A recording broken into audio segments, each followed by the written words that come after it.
Assalamualaikum warahmatullahi wabarakatuh. Video kali ini akan menceritakan tentang Nabi Musa. Bagaimana kisahnya? Saksikan video ini. Tapi jangan lupa tekan tombol subscribe dan like dan komen. Pada zaman dahulu, negeri Mesir dipimpin oleh raja zalim bernama Fir'aun. Ia merupakan raja yang jahat dan menindas rakyatnya.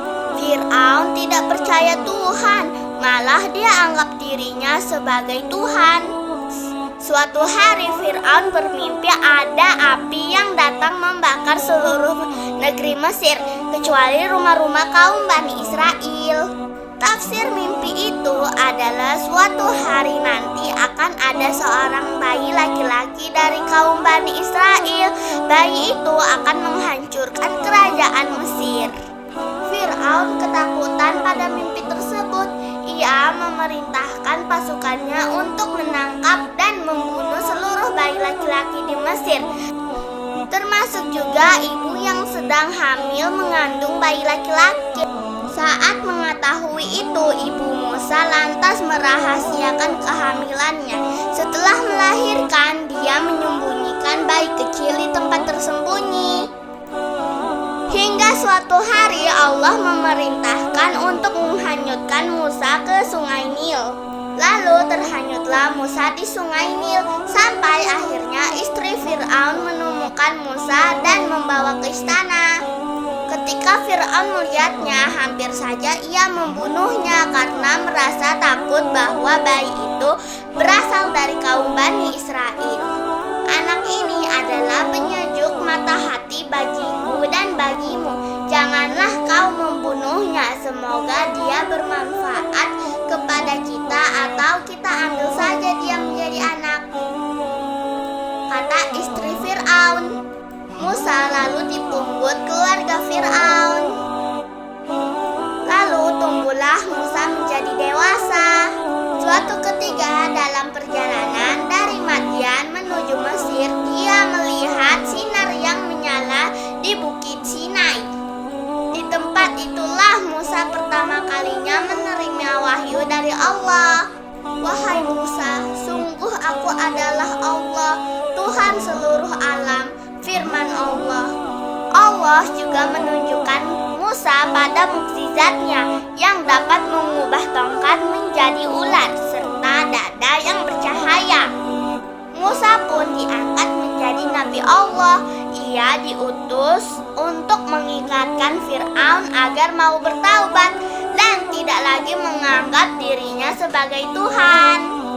Nabi Musa mulai memberi peringatan pada Fir'aun dan pengikutnya. Nabi Musa mengatakan bahwa Tuhan yang sesungguhnya hanyalah Allah. Mendengar itu, Fir'aun murka. Ia menantang Musa untuk bertanding melawan penyihir-penyihir hebat dari istana. Jika Nabi Musa kalah, artinya ia berbohong bahwa Allah adalah Tuhan. Nabi Musa menerima tantangan tersebut. Hari pertandingan pun tiba. Para penyihir bekerja sama melemparkan tali yang banyak ke lantai. Lalu tali ini berubah menjadi banyak ular. Fir'aun merasa yakin bahwa Nabi Musa pasti tak mampu melawan kehebatan penyihir-penyihir istana andalannya. Nabi Musa ketakutan dan terdiam sejenak. Tiba-tiba malaikat Jibril membisikkan pada Musa agar jangan takut. Jibril lalu menuntun Nabi Musa agar ia melemparkan tongkat di tangannya. Setelah tongkat dilempar, berubah tongkat itu menjadi ular besar. Ular tersebut lalu memakan seluruh ular kecil milik para penyihir. Melihat ini, para penyihir takjub. Mereka menyadari bahwa ternyata Musa tidak berbohong tentang keesaan Allah.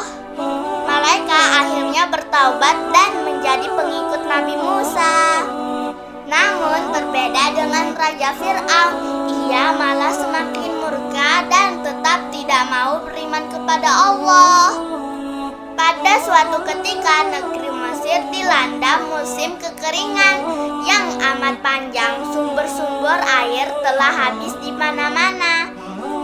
Fir'aun semakin bingung, lalu penasehatnya memberi usul bagaimana kalau Fir'aun meminta hujan pada Tuhannya Nabi Musa. Fir'aun pun setuju. Fir'aun berjanji jika doa Nabi Musa dikabulkan oleh Allah, ia akan bertaubat. Nabi Musa pun lalu berdoa pada Allah agar menurunkan hujan. Belum selesai Nabi Musa berdoa, hujan turun dengan lebat, membasahi seluruh Mesir. Nabi Musa lalu menagih janji Fir'aun agar segera bertaubat. Tapi Fir'aun memang pemimpin yang angkuh. Ia ternyata mengingkari janjinya. Dia tetap tidak mempercayai Tuhan. Kabar tentang kebenaran dakwah Nabi Musa semakin menyebar ke penjuru negeri. Pengikut Nabi Musa pun semakin banyak. Menyadari pengikutnya semakin sedikit, Fir'aun semakin murka. Fir'aun menyuruh pasukan yang paling kuat untuk memburu dan membunuh Nabi Musa dan pengikutnya. Mendengar itu, Nabi Musa dan pengikutnya memutuskan untuk segera meninggalkan Mesir. Lalu tibalah Nabi Musa di tepi Laut Merah. Di depannya ada lautan luas, sementara di belakangnya jarak pasukan Fir'aun semakin dekat untuk menangkapnya. Tiba-tiba datanglah malaikat Jibril lalu menyuruh Nabi Musa untuk memukul tongkatnya ke bibir laut. Atas izin Allah, sebuah peristiwa hebat terjadi. Tongkat itu membelah laut menjadi dua. Lautan itu berdiri membagi dua menjadi dua dinding yang tinggi dan besar. Terbentuklah jalan di antara kedua lautan itu. Nabi Musa dan pengikutnya pun segera melintasi jalan tersebut. Fir'aun dan pasukannya juga ikut mengejar Nabi Musa melewati jalan itu. Nabi Musa dan pengikutnya lebih duluan sampai di daratan seberang. Sementara itu Fir'aun dan pasukannya masih mengejar di tengah lautan. Lalu tiba-tiba Allah mengembalikan lautan seperti semula. Jalanan yang baru mereka lewati itu pun tertutup air laut. Gelombang besar lautan dengan cepat menggulung Fir'aun dan pasukannya, lalu mati tenggelam di dasar laut itu. Allah telah mengakhiri kekejaman dan kezaliman Fir'aun di muka bumi. Namun Allah mengabadikan jasad Fir'aun dan membuatnya tidak rusak sebagai pelajaran untuk seluruh manusia, termasuk untuk kita. Teman-teman request untuk video berikutnya ya, mau kisah Nabi atau kisah Islami lainnya.